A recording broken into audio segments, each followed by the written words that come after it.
തൃശൂർ ജില്ലയെ സംഘടനാപരമായ സൗകര്യങ്ങൾക്കായി 3 ജില്ലകളായി വിഭജിക്കുന്ന നടപടികളിലേക്ക് ബിജെപി കടന്നു. പ്രസിഡന്റ് സ്ഥാനത്തിനായി ചരടുവലി ശക്തമാണ്. തൃശൂർ ജില്ലയിൽ 14 അസംബ്ലി മണ്ഡലങ്ങൾ, 28 പാർട്ടി മണ്ഡലങ്ങളാണുള്ളത്.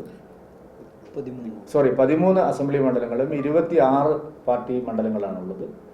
അതിനെ 3 ജില്ലകളായിട്ട് 10 മണ്ഡലങ്ങളും ഒരു ജില്ലയും 8 മണ്ഡലങ്ങളുള്ള ഒരു ജില്ല, അതായത് 4ഉം 4ഉം 5ഉം.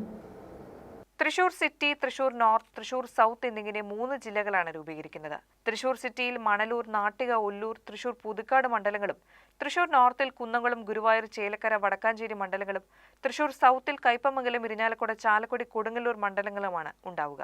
തൃശൂർ സിറ്റിയിൽ പ്രസിഡന്റ് സ്ഥാനത്തേക്ക് നിലവിലെ president advocate K Aneesh Kumar, സംസ്ഥാന secretary A Nagesh, Surendran Ainikkunnath, Ravikumar Uppath, Bijoy Thomas എന്നിവരുടെ പേരാണ് ഉയർന്നത്. സൗത്ത് ജില്ലയിൽ ഷാജുമോൻ വട്ടേക്കാട്, ഏറെ നാളെ ഭാരവാഹിത്വത്തിൽ നിന്ന് വിട്ടുനിൽക്കുന്ന AR ശ്രീകുമാർ, KP ഉണ്ണികൃഷ്ണൻ എന്നിവരാണ് രംഗത്തുള്ളത്.